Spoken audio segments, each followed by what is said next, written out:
Okey, bismillahirrahmanirrahim. Assalamualaikum warahmatullahi taala wabarakatuh. Pertamanya macam biasalah tuan, untuk yang awal-awal ni mohon jasa baik tuan-tuan muslim muslimat dirahmati Allah untuk cek balik dari sudut audio okey ke tidak, ada gangguan atau tidak. Mudah-mudahan untuk perjalanan kita akan dalam keadaan yang baik, untuk semua kita sama-sama dapat manfaat lah, insya-Allah, mudah-mudahan. Nadilah untuk di page di pesanan. Minta jasa baik semua yang ada ni, insya-Allah, sahabat-sahabat syurga belakang ni, insya-Allah, untuk maklumkan di tempat masing-masing keadaan okey ke tidak. Untuk makluman, malam ni baru kita try untuk buat pakai OBS. OBS ni untuk ada penulisan dan sebagainya lah, tapi kita try di page Murtada Dakwah Center dulu. Di page Ana kita pakai biasa dulu lah, sebab untuk nak buat secara OBS ni dia perlukan handycam. So masalah handycam tu kita dah bayar tempoh apa semua, cuma ada masalah pada pos laju lah. Dia orang ada problem sikit yang membuatkan lambat untuk penghantaran tu. Baik, 50 orang ni yang minta jasa baik. Yang pertamanya, tolong maklumkan di kawasan masing-masing okey ke tidak. Kalau clear, tulis je clear. Kalau tak clear, bagi tahu. Sebab semalam 5 minit awal tu ada masalah gangguan humming dan juga dia bunyi bass tu.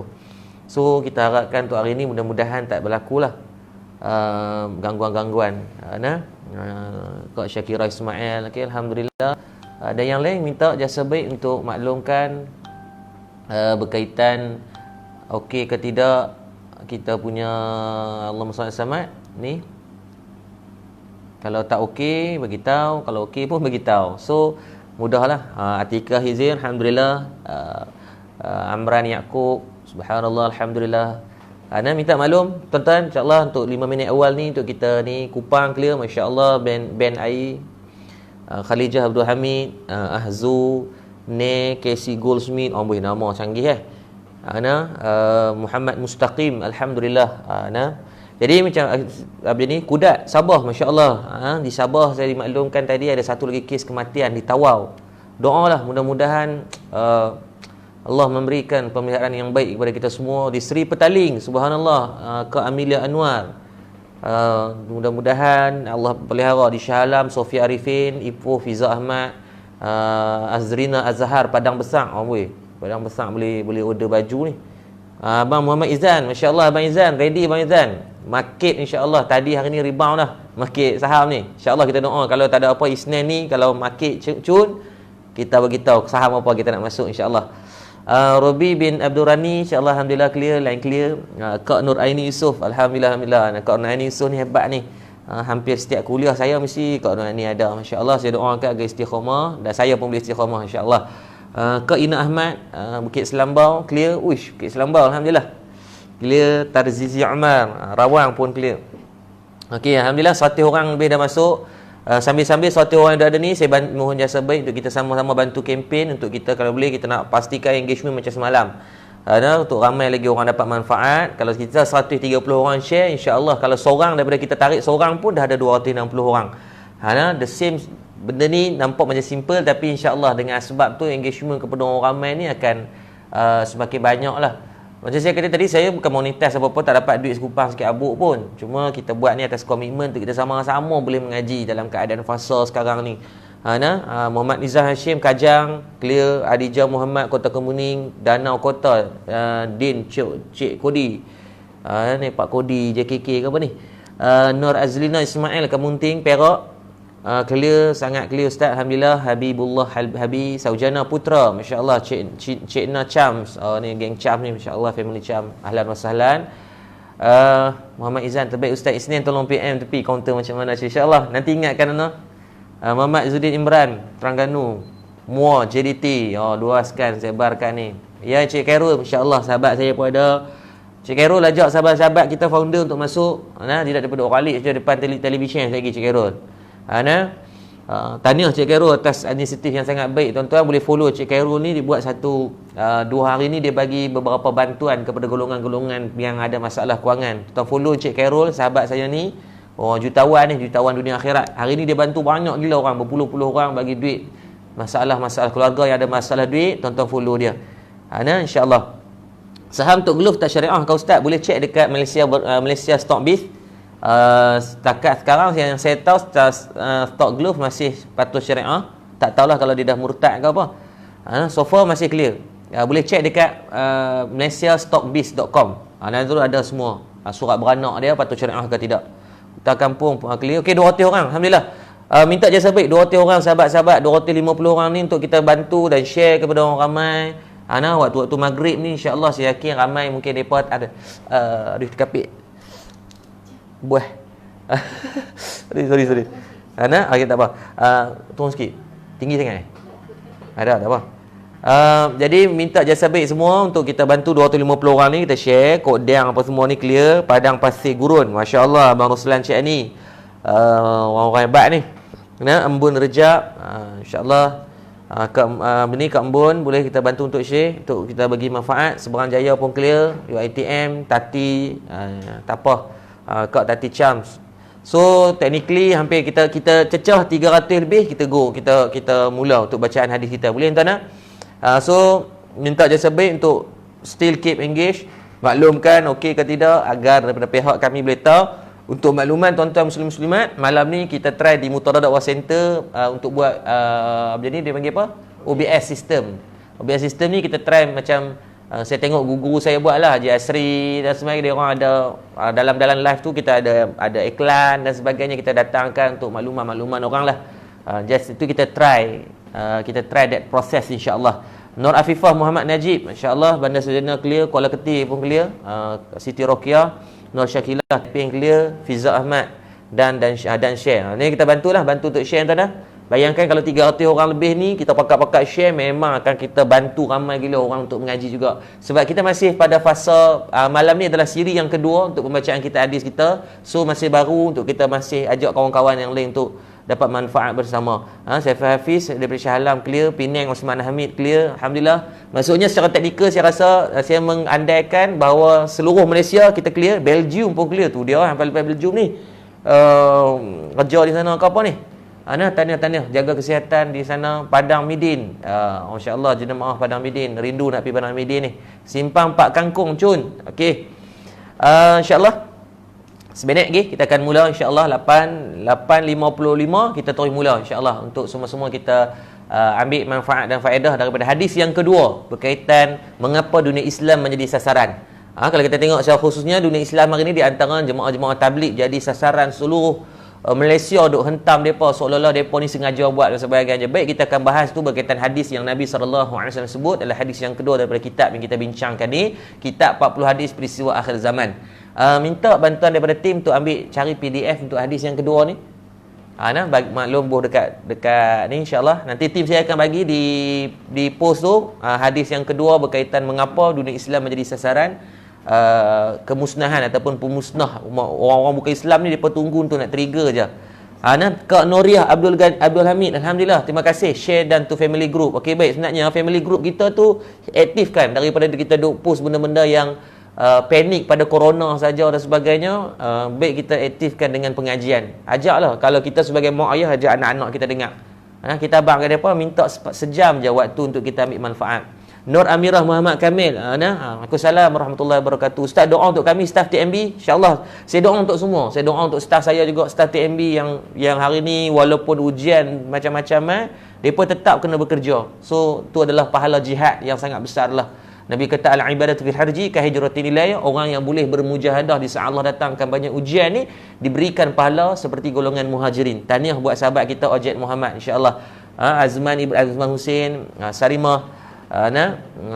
Tuan-tuan, boleh tak kita buat malam ni satu kempen? Tuan-tuan tolong tag seorang kawan ataupun orang yang tuan-tuan sayang, seorang ataupun lebih. Tuan-tuan tag, bagi nama dia naik. Soal dia tengok ke tak tengok itu nombor 2. Tapi soal tag tu untuk tanggungjawab. Kalau kita rasa tuan-tuan siapa yang kalau kita ada satu wildcard ni kita nak selamat atau kita nak bantu siapa dia, boleh tak tuan-tuan tag satu nama orang yang tuan-tuan sayang, pasangan tuan-tuan, mak ayah tuan-tuan, anak-anak tuan-tuan ataupun siapa-siapalah yang tuan-tuan rasa memang tuan-tuan sangat rasa dia kena ada untuk dengar live kuliah sekali. Sebab nak dapat pahala man salaka tariqan yaltamisu fil ilman. Barang siapa yang duduk dalam ilmu ni dimudahkan untuk dia masuk ke dalam syurga tu janji. Nabi SAW. Abang Lan, Cik Ani, Masya Allah, kami sekeluarga malam ni share untuk anak kat Mesir. Tahniah, Abang Lan, kisah salam dekat anak. Minta jaga kesihatan.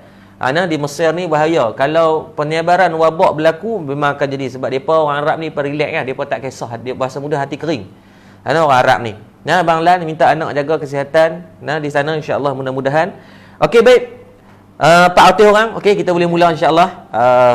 Tuan-tuan tolong tag nama yang tuan-tuan memang rasa perlu untuk dia dengar. Walaupun dia dengar tak dengar, nombor 2. Tuan-tuan jalankan tanggungjawab bersama dulu. Bayangkan kalau kita 400 orang. Yang pertama kita share. Yang kedua kita tag orang yang kita sayang ni. Kalau dia dengar, tuan-tuan dapat pahala.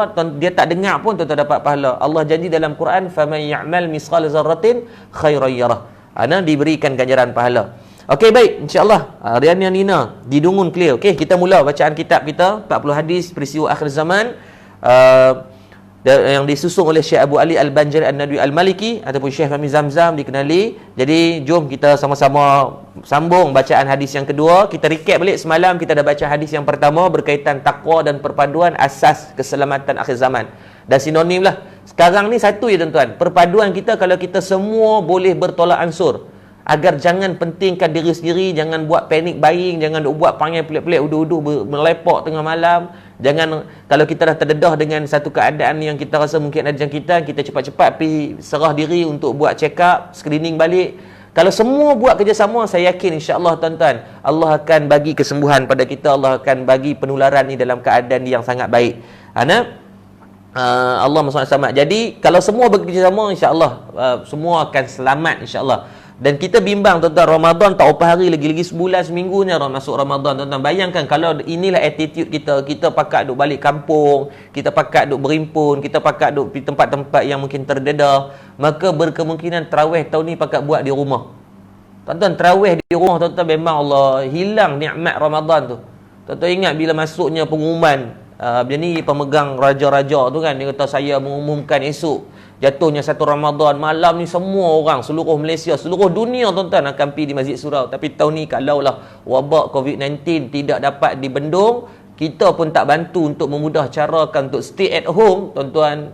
Tahun ni Ramadan kita hanya tarawih di rumah. Sedih tuan, memang sedih gila-gila. Jadi tolong kita pakat-pakat bantu. Jadi semalam hadis yang pertama berkaitan perpaduan dan takwa itu asas kepada kejayaan umat Islam akhir zaman ini. Dan yang malam ni kita akan menyambung bacaan hadis kita yang kedua. 500 orang Alhamdulillah. Jom tolong bantu, tolong hypekan, share dan tag kawan-kawan orang yang kita sayang untuk kita ambil masa sejam untuk kita mengaji insya-Allah. Dan kita dah beralih pada hadis yang kedua. Hadis yang kedua, mengapa dunia Islam menjadi sasaran pemusnahan. Hadis yang kedua, mengapa dunia Islam menjadi sasaran pemusnahan. Hadis yang kita bacakan, tuan-tuan tulis nama kitab ni 40 hadis peristiwa akhir zaman. 40 hadis peristiwa akhir zaman. Tuan-tuan, sekejap lagi tim saya akan bagi hadis yang kedua ni.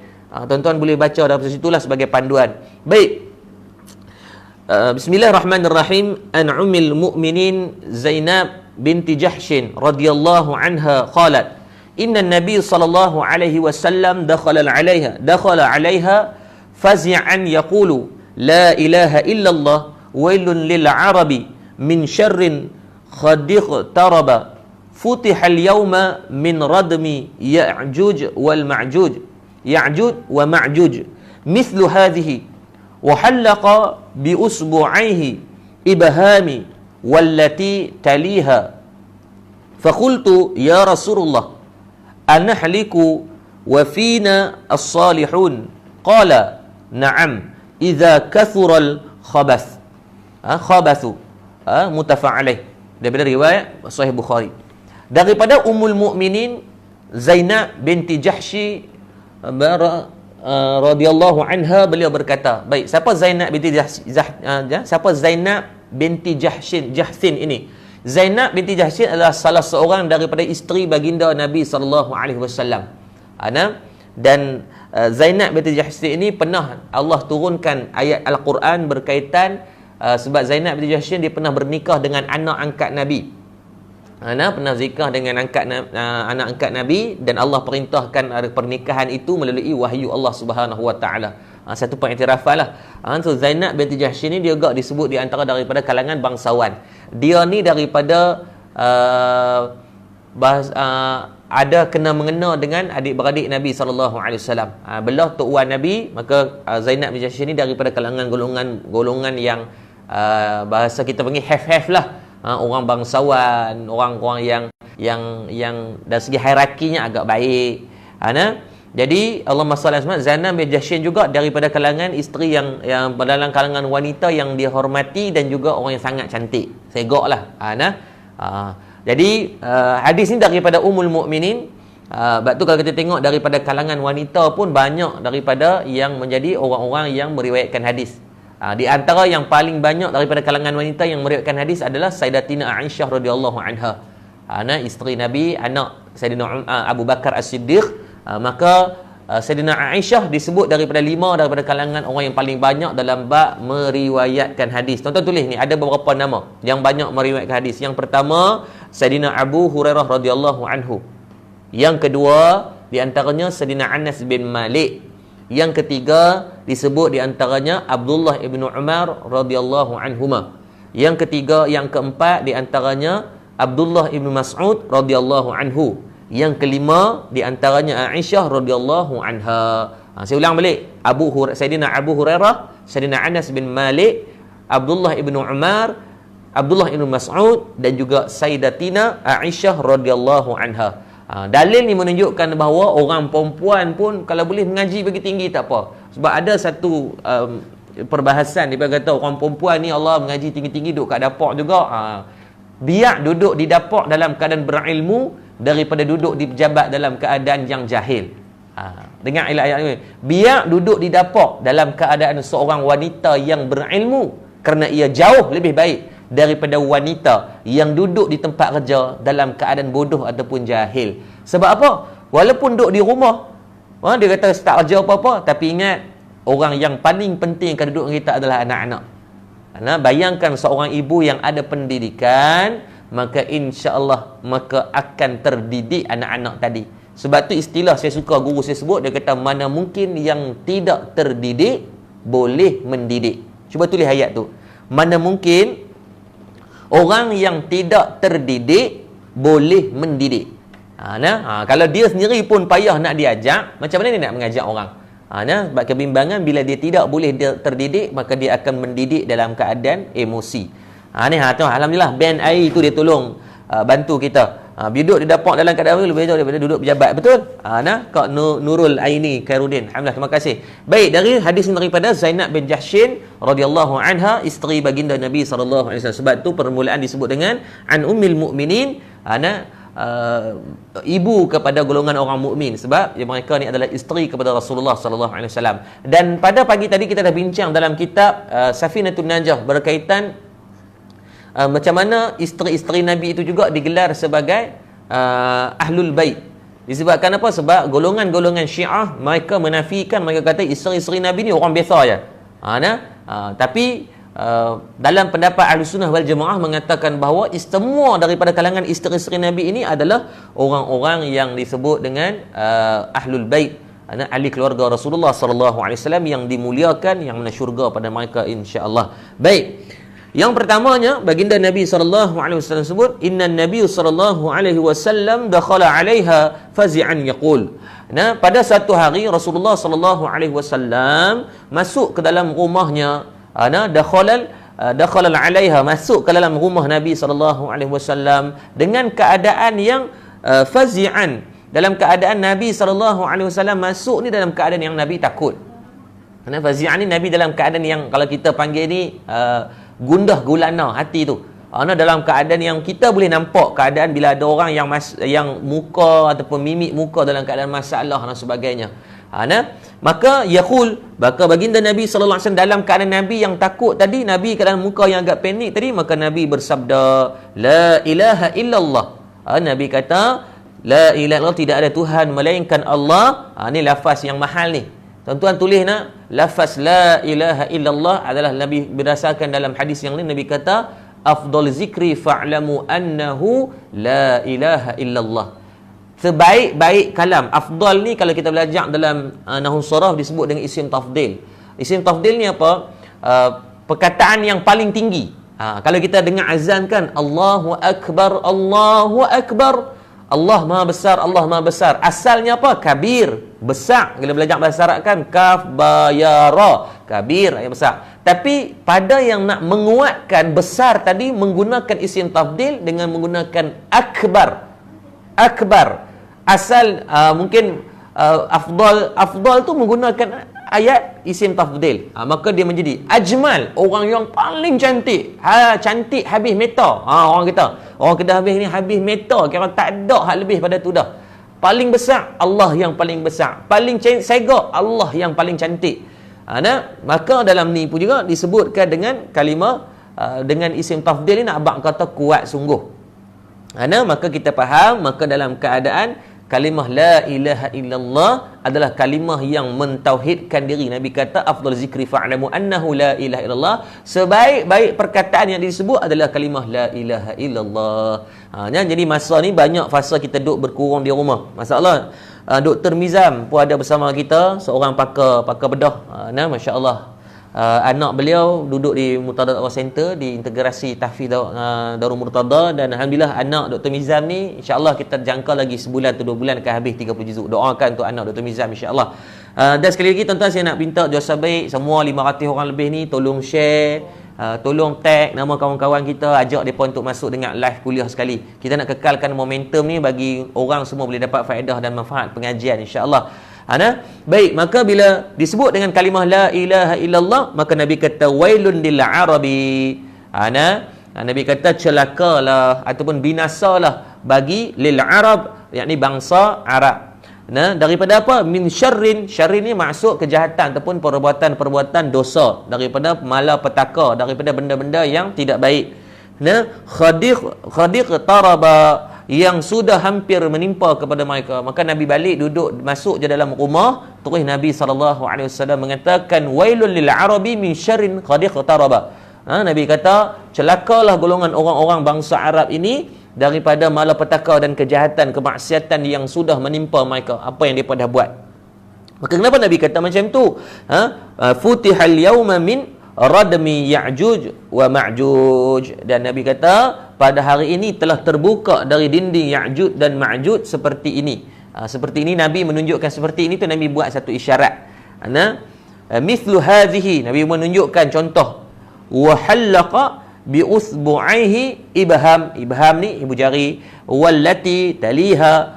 Dan Nabi SAW kata, Allahumma salli ala, dan baginda menemukan di antara hujung jari ibu jari ni, ibham ibu jari, dan juga jari sebelahnya, yakni jari ni dia panggil jari apa? Jari telunjuk.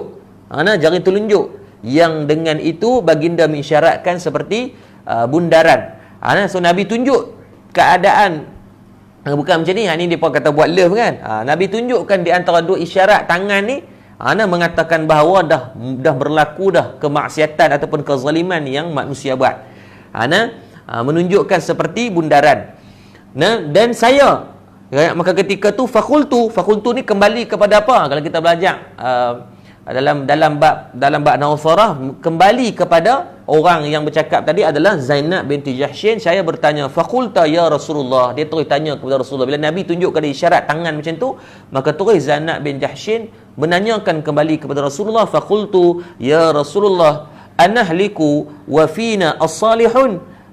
Wahai Rasulullah, apakah kami akan binasa sedangkan di kalangan kami masih ramai terdapat orang-orang yang soleh? Maka Zainab bin Jahsyin dia agak curiosity lah, dia agak tertanya-tanya, wahai Rasulullah, adakah dalam keadaan yang kamu tunjukkan berlakunya kecelakaan dan kebinasaan tadi, dalam keadaan yang sekarang ni masih banyak orang-orang yang soleh, masih banyak orang yang semayang, masih banyak orang yang baca Quran, masih banyak orang yang berpuasa, masih ada orang yang berkeluar zakat, masih ada orang yang mengikmarahkan masjid, masih ada orang yang buat benda-benda amal kebajikan ni. Takkanlah celaka ke atas kami, wahai Rasulullah. Maka Zainab bin Jahsyin kata, maka Nabi SAW kata, qala na'am idza kathura al-khabathu. Jika kejahatan itu dah terlalu banyak. Bila terlalu banyak kejahatan dan kemaksiatan yang berlaku, maka dia akan menenggelamkan dari segi amalan ataupun kebaikan-kebaikan yang dilakukan oleh orang-orang yang saleh. Maka sebab tu dalam hadis ni menerangkan bahawa apabila sesuatu tempat ataupun daerah ataupun negara ataupun dunia yang mana kefasikan dan kemungkaran itu terlalu banyak, maka dia akan mengundang daripada bala Allah Subhanahu wa taala. Dia akan mengundang daripada kemaksiatan, daripada kemungkaran itu dia akan mengundang bala Allah Subhanahu wa taala. Sebab tu kalau kita buka daripada ayat-ayat Al-Quran, kalau tuan-tuan buka ayat-ayat daripada Al-Quran, aircon dah tak rasa aircon. Kalau kita buka ayat-ayat daripada ayat Al-Quran, cuba tengok Allah bercerita tentang umat-umat yang terdahulu.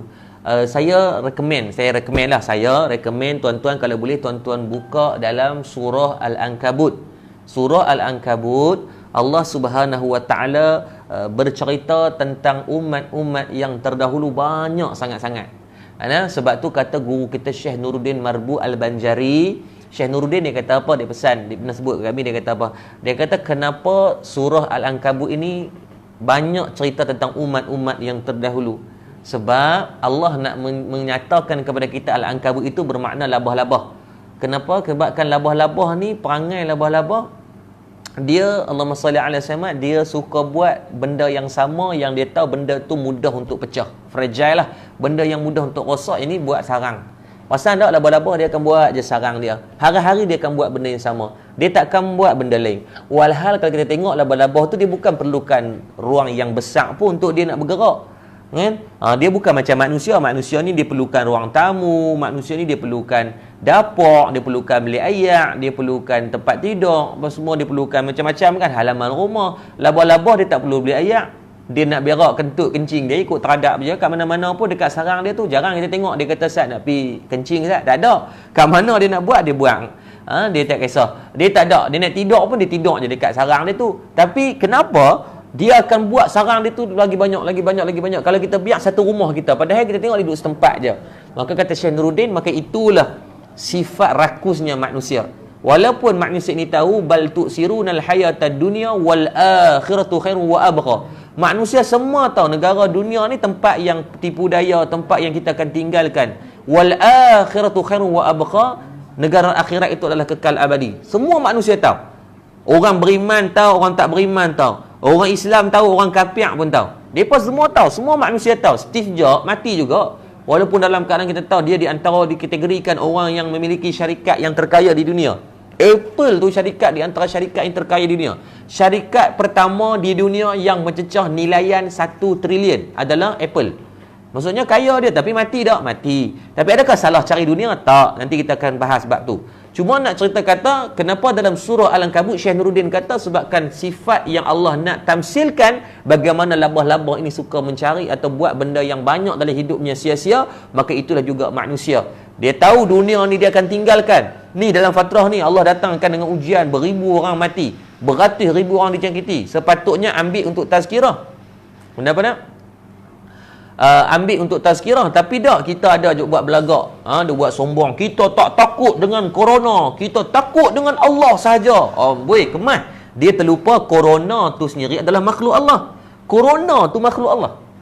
Virus ni adalah dia dipanggil benda hidup. Virus ni makhluk. Kalau dia topong pakai, kalau tuan tengok, saya tengok dia tengok, dia ambil jarak 500 kali zoom. Maksudnya virus ni dah kena topong pakai, dia panggil apa? Mikroskop Kena teropong pakai yang teropong Doremi tu, teropong sampai dah nampak kecil tu. Dah kecil tu depa zoom lagi 500 kali nak bagi nampak gambaran muka corona ni. Pak long corona ni muka dia macam mana ni? Dan teropong nampaklah muka macam cucuk udang terlebih tepung tu. Dia keluar nampak muka macam binatang, macam makhluk, dan dia memang makhluk. Cuma dengan kejis ataupun sifat dia yang sangat kecil. Dia makhluk Allah macam biasa. Bayangkan makhluk Allah yang sekecil tu boleh meragut kesombongan manusia yang besar. Mana Donald Trump hebat sangat kan? Duk pumpang main coronavirus, tuan-tuan kecup perut. Mana Xi Jinping Presiden China yang pernah hari tu keluar statement, bukan main, dia kata tidak ada kuasa dalam dunia yang boleh untuk kacau kestabilan negara dia. Hujung bulan awal bulan 12 hari tu. Tuan-tuan, seminggu lepas ucapan dia, Allah datangkan corona, kes pertama berlaku di Wuhan, satu daerah daripada China. Tuan-tuan, shutdown terus Wuhan. Sampai hari ni belum ada vaksin. Mana pemimpin-pemimpin yang hebat-hebat sangat ni? Habis tak ada. Dengan hanya makhluk yang kecil, halus, tak nampak dengan mata, tak dengar dengan telinga, tak boleh rasa dengan mulut, tak boleh pegang dengan tangan pun, cukup untuk meragut ataupun menidakkan bahawasanya manusia ini tidak ada apa-apa pun. Maka sebab tu dalam surah Al-Ankabut Allah bercerita tentang kisah umat-umat terdahulu yang cukup banyak. Ayat 14 cerita tentang kaum Nabi Nuh AS. Selepas tu cerita tentang kaum Nabi Lut AS, kaum Sodom. Alhamdulillah 2 minggu lepas pada sempat duduk di Jordan dan saya berada di tempat namanya Laut Mati. Sempatlah alhamdulillah izinkan mandi dalam Laut Mati tu. Di Laut Mati ni tuan-tuan, Allahumma salli ala sayyidina Muhammad, dia berlakunya kisah yang Allah cerita tentang kaum Sodom ni. Ya Allah balikkan bumi ke atas kaum Sodom sehingga akan menenggelamkan habis umat Nabi Lut alaihi salam. Disebabkan mereka ni perangai mereka LGBT kan. Mereka ni suka laki dengan laki, perempuan dengan perempuan. Dia tak mau apa laki perempuan ni. Mai hak segok-segok lah perempuan, dia kata tak mau. Kami nak laki juga. Perangai huduh ni. Ni hati-hati ni golongan LGBT di Malaysia ni. Tak kisahlah siapa-siapa lah, yang lesbian, gay ke, sajak ke, sanjut ke, siapa ke, ambil peringatan. Jangan sombong dengan Allah. Kamu mungkin sekarang Allah bagi rezeki lebih sikit, tapi ingat, di saat Allah boleh memberikan rezeki, Allah boleh tarik rezeki itu bila-bila masa. Bukan kita nak kata kat siapa-siapa tak, kita doa bagi Allah bagi taufik dan hidayah. Hari tu kita sombong sangat pergi di Mekah, dia kata tengok saya buat macam ni Allah tak laknat pun, hari ni tak ada siapa boleh sentuh Kaabah. Hati-hati kita ambil benda tu sebagai tazkirah. Bukan kita nak salahkan siapa-siapa tak. Ambilkan itu sebagai iktibar. Maka dalam hadis ni Nabi kata apa? Akan datang bencana kepada umat aku asbab daripada kemaksiatan yang kita lakukan. Dan of course jugalah kadang-kadang benda itu datang daripada asbab, daripada kesalahan kita juga yang kita kena akui. Kadang-kadang kita sendiri pun bila Allah dah bagi tazkirah tu, kita nak buat keras kepala juga. Sebab tu dalam Quran, kenapa kita kena hafal 25 para rasul? Kita dah awak kita hafal 25 rasul tu, kita dah hafal lagu Raihan tu kan. Adam, Idris, Nuh, Hud, Saleh, Ibrahim, Lut, Ismail, Ishaq, Yaqub, Yusuf, Ayub, Syuaib, Musa, sampailah Nabi Muhammad sallallahu alaihi wasallam. Ni penutup kepada para rasul. Kenapa kita hafal 24 rasul? Sedangkan dari riwayat sebut ada mengatakan rasul ini ada lebih kurang 300 orang. Nabi ada lebih kurang 100,000 secara total. Tapi yang kita wajib ingat cuma 25 para rasul. Disebabkan apa? Di antaranya itu adalah rasul-rasul yang namanya atau kisahnya disebut dalam Al-Quran. Nama dan kisahnya disebut dalam Al-Quran. Tu sebab itulah bila sebut dalam Quran, maka itu dikategorikan rasul-rasul yang wajib untuk kita ingat. Yang paling banyak cerita yang Allah ulang dalam Quran, di antaranya kisah Nabi Musa dan Nabi Ibrahim alaihissalam. Paling banyak sekali Nabi Musa dan Nabi Ibrahim alaihissalam. Jadi ingat, yang lain Nabi-Nabi ni ada juga, tapi tidaklah sebanyak seperti Nabi Musa dan Nabi Ibrahim alaihissalam. Minta cek, dia berkata di IG suara tak dengar. Dia berkata di IG suara tak dengar, minta double check. Okey, terima kasih pada Izu Hakim atas makluman. Untuk makluman tu, kau tak cabut ni. Tak cabut pun. Okey. Okey, baik.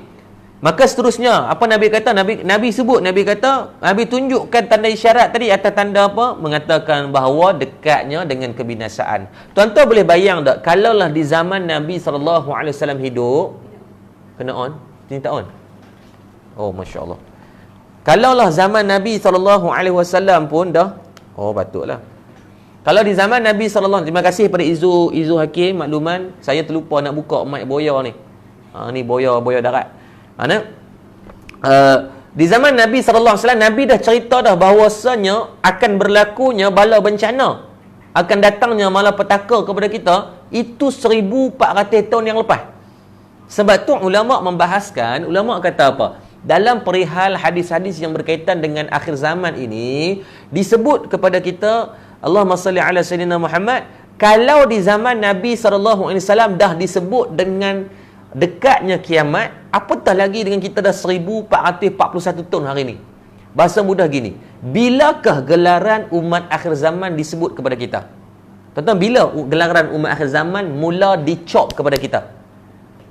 Okey, kalau ikut dari segi timeline, gelaran umat akhir zaman mula tertimpa ataupun kita dah tertanggung dengan gelaran umat akhir zaman adalah pada tarikh perlantikan Nabi, pertabalan baginda Rasulullah sallallahu alaihi wasallam sebagai rasul. Maksudnya ketika Nabi berumur 40 tahun, Nabi terima wahyu yang pertama di Gua Hira, itu adalah malam pertabalan Nabi sebagai Rasul. Bila Nabi dilantik menjadi Rasul, maka itulah detik permulaan umat akhir zaman tertimpa kepada kita. Maksudnya, sekarang 1441 Hijrah. Baik, ada whiteboard tak? Okey.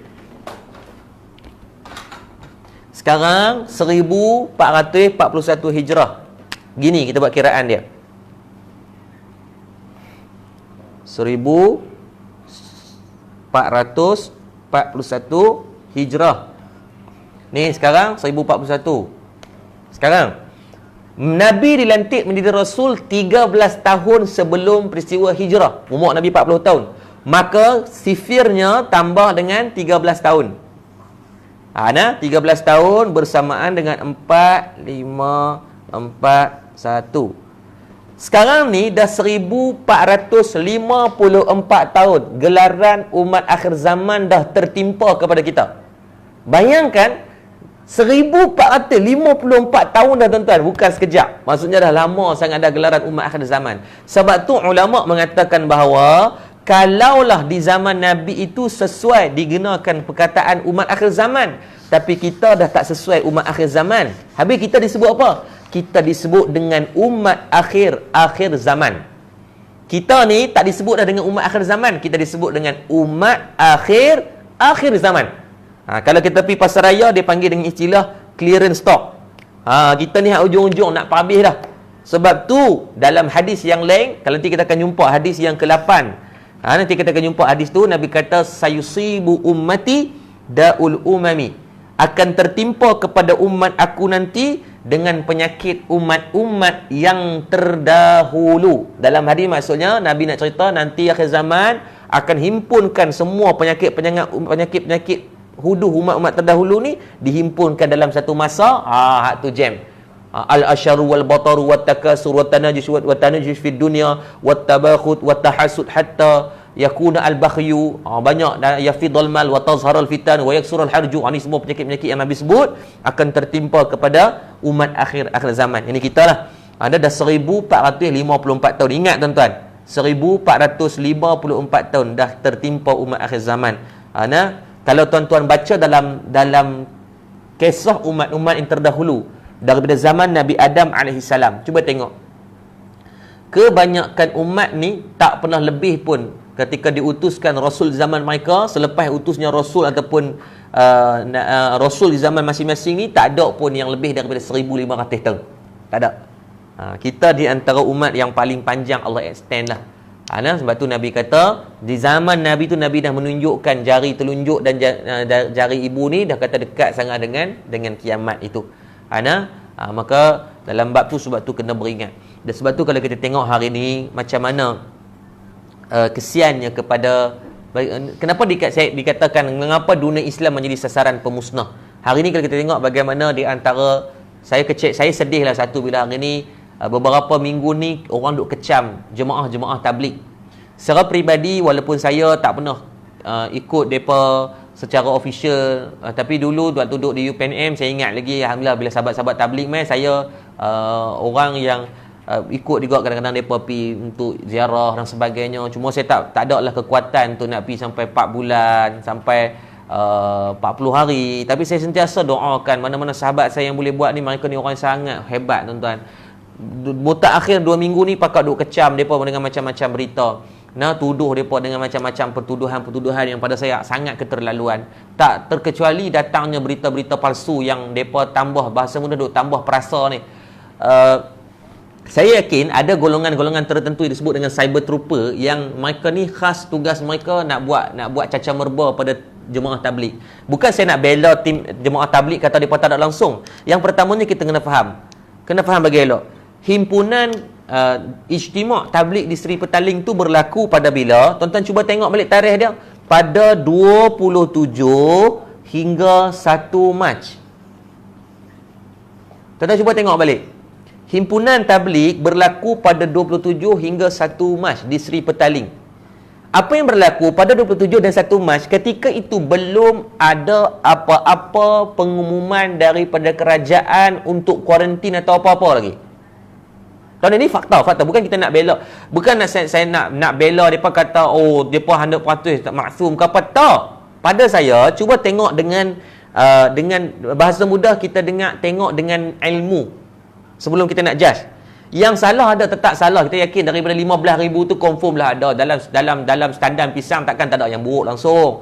Awak jemaah kita yang ada takkan semua bagus sangat. Tak juga. Cuma majoriti lebih daripada 80-70% tu dah bagi kerjasama dah daripada 15,000. Dan kita tak soduk jadi asbab kepada lebih teruk keadaan. 27 hingga 1 hari bulan ni belum ada apa-apa pengumuman pun daripada kerajaan untuk kuarantin dan sebagainya. Malah waktu ni tuan-tuan ingat tak pasal ni duk jadi apa ni? Kerajaan kita pun duk tengah duk melelok lagi ni. Hak ni nak lompat ke sini, yang ni keluar kau ni, yang ni nak tikam kau ni, yang ni nak tikam kau ni, yang ni nak letak jawatan, yang ni nak sambung jadi balik, yang ni nak jadi. Duk tengah cacar merba ni keadaan ni. Dan himpunan tabligh ini telah berlaku berpuluh tahun dah. Cuma mungkin it's not the right timing, it's happen, itu je. Cuma mereka teruskan macam biasa. Dan mereka bukannya buat benda yang pelik-pelik dengan mungkin asbab mereka memikirkan masalah umat lah hari ni Islam sampai kepada kita dalam keadaan yang terbaik. Lepas tu saya kata tadi, kalau kita duk kira nak tiba ya, cuba baca tentang fakta sejarah dulu. Saya berhubung dengan beberapa kawan-kawan yang terlibat dengan tabligh. Dia kata, ustaz, kami dah bagi kerjasama dan ada kawan-kawan yang mereka dah pergi check banyak kali. Yang hari ni positif, dia positif COVID-19. Dia kata kami dah pergi check. Dia siap tunjuk lagi bukti. Dia kata, ustaz, dah 6-5 kali kami pergi di hospital. Doktor cuma sahkan Allahumma salli ala Sayyidina Muhammad. Mereka dah sahkan kata dia negatif dengan COVID-19. Dia cuma kata saya terlibat dengan denggi. Lepas tu macam dia pergi check lagi, tak puas hati. Sampai orang ahliah ataupun orang rumah dia pun kena juga, dia pergi check. Pun kata denggi. Sebab ketika tu belum had. Waktu tu baru 1-2 kes jadi Malaysia. Jadi mungkin dari sudut pengawalan itu tidaklah terlalu kuat lagi. So dia orang bagi je kerjasama. Cuma dalam keadaan tu tengok ni, saya peserta Ijtima' Tabligh, tengok depa kata depa pergi check beberapa kali, screening itu berlaku, cuma tak nafikan. Tadi saya tengok berita TV8 tadi, depa duk kerja tiba gen tabligh, dia kata dia ustaz ketegak tak mau buat check. Ya, saya kata mungkin ada sebilangan yang ketegak, tapi janganlah menghukum jemaah tabligh seluruh Malaysia. Tuan-tuan tengok tarikh ni 27 1 Mac ni belum berlaku apa-apa arahan. Kalau betul tuan-tuan nak marah, jangan berlaku adil. Tuan-tuan cek balik 14, 15 berapa belas hari bulan baru ni yang himpunan di Allah SWT di Penang, apa dia? Agama depa buat apa? Himpunan ada nama dia tu. Waktu himpunan itu berlaku, tuan-tuan cuba tengok 30,000 orang depa buat satu amalan upacaran keagamaan, satu agama depa buat. Kita tak mau nak tunding jari kepada siapa-siapa, tapi depa buat himpunan tu waktu fatrah yang dah mula kritikal.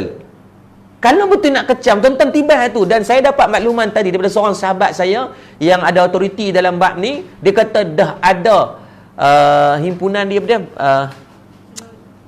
tu cuba cek saya ada.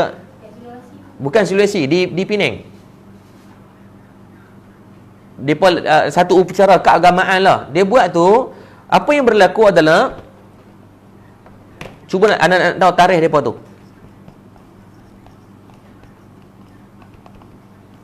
Berapa belas hari bulan. Dan hari ni kalau kita tengok Allahumma salli sama, apa yang berlaku waktu tu depa buat, hak tu perhimpunan tu waktu fatrah yang dah berlaku dah lebih daripada 200 300 angka. Sepatutnya kalau nak kecam tibah tu. Dia berkata, ustaz, tak ada seorang pun lagi yang dibuktikan. Tak, hari ni dah ada yang positif. Hari ni dah ada yang dah positif. Nah, ustaz, bagi ses ada tak? Ada? Dekat nama apa tempat? Ada? Ustaz, kita tengok data tuan-tuan, biar kita bercakap sebelum kita nak hantar, biar kita bercakap dengan data yang betul. Bukan kita nak bela tau, tapi ingat perhimpunan ini berlaku pada 27 hingga 1 Mac. So memanglah sekarang lepas daripada 14 hari respon daripada positif itu akan bertambah. Sebab tu hari ni saja 48 orang disahkan positif daripada kluster simak tabligh itu. Melibatkan ahli keluarga dan sebagainya. Okey, tengok Okey, ni bagaimana kerajaan luluskan himpunan 30,000 di saat ni 14 Mac tarikh dia. Kita tidak pasti di Teluk Bahang. Di Teluk Bahang depa buat satu upacara keagamaan, 30,000 orang berhimpun lepaskan ada ni api apa tu cahaya lah. Depa kata itu adalah upacara keagamaan depa. Kita bukan nak condemn tentang keagamaan tersebut, tapi macam mana himpunan itu boleh berlaku. Sebab tu disebut akan berlaku fasa ketiga. Fasa ketiga gelombang coronavirus di Malaysia disebabkan satu daripada gelombang himpunan tabligh ini, dan ketika ni berlaku belum ada apa-apa halangan. Tapi pada himpunan yang berlaku pada 13 Mac ni, pada 13 Mac 13 ataupun sebelum tu lah lebih kurang 13 Mac waktu ni keadaan dah kritikal di Teluk Bahang. Di Teluk Bahang 30,000 orang. Ijtimak tabligh cuma 15,000. Yang ni 30,000 orang, dan hari ni dah disahkan. Selepas seminggu respon pada sakit tubuh tu, pada positif virus tu dah mula nampak, dan hari ni dah berlaku. Allahumma salli alaihi wasallam, dah ada yang positif. Dan bila ada yang positif, automatik 30,000 orang ni juga terdedah. Hari ni kita tengok banyak mesej daripada KKM dan sebagainya mereka hantar. So be professional dan tolong be fair. Panggil 30,000 orang ni juga, tolong buat saringan. Tolong panggil. Sebab kita hentam yang 27 bulan dengan 1 Mac hari tu kan. Anda panggil juga. Jangan letakkan sentimen agama untuk kita menjadikan keadaan makin teruk. Tolong tuan-tuan, jangan duk jadi batu api.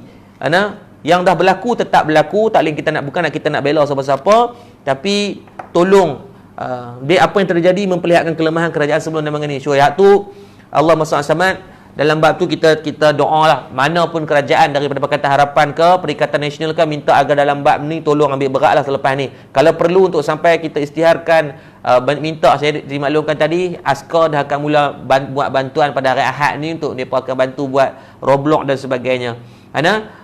Baik, sekali lagi saya bukan nak bangkitkan kemarahan siapa-siapa dah, cuma kita nak biar tuan-tuan kita bercakap Allahumma salli sama untuk kita duduk di atas platform yang adil. Dan saya pun tengok daripada mudir Ma'had Seri Petaling pun dia sampai keluarkan video khas minta semua yang terlibat bagi kerjasama. Maulana Helmi, Ustaz Abid Liu, Ustaz Farhan Da'i, mereka ni orang-orang yang terlibat yang kuat dalam tabligh pun mereka ni tak berhenti-berhenti minta jadi sebaik, dan hari ni lebih daripada 80% orang yang dah bagi kerjasama. Dan kalau kita tengok mereka pun kemarin ada keluar satu post daripada seorang pakar perubatan dari Sungai Buloh. Dia kata apa, seronok dia duduk di tempat pusat saringan, pusat kuarantin COVID-19 ni. Dia kata bila dengar azan berkumandang banyak sangat tempat, disebabkan golongan-golongan tabligh yang duduk dalam tu, mereka di antara orang azan waktu subuh, dan mereka solat berjemaah tapi dalam keadaan mereka jaga jarak. Solat berjemaah yang mereka tidak rapatkan saf, yang mereka letakkan jarak tertentu untuk mereka menghidupkan agama dalam kehidupan. Sebab tu kadang-kadang mungkin tuan-tuan Allah datangkan ujian 500 orang lebih yang terlibat ni, sebab mereka pun ramai yang mungkin picek tapi tetap berlaku satu, dan mohon kerjasama lah. Saya dengan rendah hati mengajak kawan-kawan yang tabligh yang masih ada, mungkin ada data beribu orang lagi ni yang belum pergi buat check up, pilah cek. Kita bukan nak sebab macam inilah, kalau kita tak pi, dia akan jadi ruang fitnah kepada agama, bukan pada tabligh saja, kepada agama terus. Sahabat-sahabat tabligh kita ni, tuan-tuan yang nak condemn lebih, tuan duk cakap banyak lah, kita nak pi 2-3 hari tinggal anak bini pun kita payah, tapi sahabat-sahabat kita ni boleh duk pi tinggalkan anak isteri mereka boleh mujahadah macam tu. Jadi satu sudut kecemburuan kita dalam bab agama mereka sangat hebat. Jadi pada sahabat-sahabat yang terlibat dengan himpunan Ijtima' Tabligh pada 27 hingga 1 Mac, tolong kita pakat-pakat bagi kerjasama, tunjukkan kata kita adalah orang yang kalau melibatkan kerjasama ni, kita akan bagi kerjasama. Saya yakin ini adalah batu lonjatan yang manusia hari ni yang dulu tak pernah duk sebut-sebut pasal tabligh, sekarang mereka dah mula bercakap tentang tabligh. Dan tolonglah buang fitnah-fitnah yang disebarkan. Hari ni banyak saya tengok fitnah-fitnah yang disebarkan. Ada satu post, dia kata apa? Dia kata ayah dia duduk di hospital, dia kata tolonglah pantau geng-geng tabligh ni bila depa di kuarantin, depa duk pi dikati-kati orang, duk pi sebarkan dakwah. Dan walhal bila kita sahkan, kebetulan ada kawan di hospital sana, dia kata ustaz mana ada bila kuarantin ni tuan-tuan, dia tidak bercampur dengan kati-kati pesakit yang lain. Bila kuarantin ni dia asingkan terus. Saya pi check tuan-tuan, bila saya balik daripada Turki minggu lepas, saya sampai di Malaysia, kita nak pergi check di hospital, memang sangat strict dan sangat syadid. Pada saya itu adalah sistem yang sangat baik yang Kementerian Kesihatan dah buat, sama ada hospital kerajaan atau hospital swasta. Sangat depa asingkan terus. Di KPJ sampai tak boleh masuk. Laluan biasa ni tak boleh. Depa tak benarkan masuk. Sebab apa? Nak menjaga maslahah untuk bagi rawatan kepada orang yang tak ada simptom sahaja. So apa yang berlaku adalah Allahumma salli ala sayyidina, apa yang berlaku adalah kerajaan ataupun Kementerian Kesihatan dah cuba yang terbaik dah. Depa asingkan orang yang terlibat dengan kuarantin COVID-19, depa duduk dalam katil depa sahaja, duduk dalam kelompok mereka sahaja. Jadi tidak timbul isu yang mengatakan waktu depa duduk tengah kuarantin ni dia pergi berdakwah di katil-katil orang lain dan sampaikan yang tak kena mengena pun berjangkit sama. Tuan-tuan, bila disahkan itu adalah berita palsu. Kenapa duk sebarkan benda-benda yang boleh membangkitkan sentimen dan kemarahan kepada golongan-golongan ni? Tuan-tuan, dahlah kita tak boleh nak bersama. Ketika tidak boleh membantu, jangan menjadi golongan orang yang menghalang. Tuan-tuan, lah ni tuan-tuan sedang membangkitkan kemarahan orang pada sahabat-sahabat tabligh kita. Dahlah saya dengan tuan-tuan tak terlibat dengan tabligh ni. Lepas tu kita duk hantam pula. Dan tabligh pula mereka ada dua. Satu yang di Seri Petaling, satu disebut dengan tabligh alami. Dia duk bangkitkan isu di Sulawesi ada 80 orang tabligh kita. Itulah bukan tabligh yang Seri Petaling. Tuan-tuan tu sudut pelik lah. Dalam kita pun dalam parti politik pun pecah banyak kan? Dalam fahaman mazhab pun pecah banyak. Dalam fahaman kehidupan pun, dalam bab mazhab ekonomi pun berpecah banyak. Dalam bab marketing pun ada guru-guru yang dia kata, oh ni saya pegang dengan mazhab ni, saya pegang dengan mazhab ni. So banyak, tak sudut pelik lah. Dalam tabligh pun ada golongan-golongan yang ekstremis, yang mereka ni orang dah bagi halangan-halangan pun mereka kata, dok, kami ni tak takut pada corona, kami takut pada Allah saja. Patut mereka ni piantak bagi sukarelawan tu di Wuhan, China, di Itali lah ni. Duk sembang kemas sangat. Sebabkan Nabi SAW sendiri ketika berlakunya wabak, Nabi arahkan sahabat untuk azan itu ditukar, sallu fi buyutikum, sallu fi rihalin. Itu kita dah bahas dah semalam. Dan Sayyidina Umar, tuan-tuan, kalau nak sembang dia berkata kami tak takut corona, kami takut Allah. Tuan-tuan cek balik, Sayyidina Umar Al-Khattab di antara panglima perang yang orang cukup kenal dia, di antara khulafa ar-rasyidin yang cukup tegas dalam kalangan sahabat, di antara yang paling lama memegang tampuk pemerintahan dari Abu Bakar Siddiq, Sayyidina Umar, Sayyidina Uthman, Sayyidina Ali. Sayyidina Umar di antara yang paling lama 12 tahun lebih. Tapi ketika berlakunya wabak di kawasan dekat dengan Jordan, perjalanan nak pergi ke Syam, apa yang berlaku? Sayyidina Umar Al-Khattab mengasing ataupun kuarantin juga. Bukan sebab dia takut pada wabak, tetapi dia katakan, aku lari daripada takdir Allah yang ini, pergi kepada takdir Allah yang lain. Bererti dia kata apa? Kalau boleh untuk kita kekang daripada penyebaran atau penularan ini, kena jaga.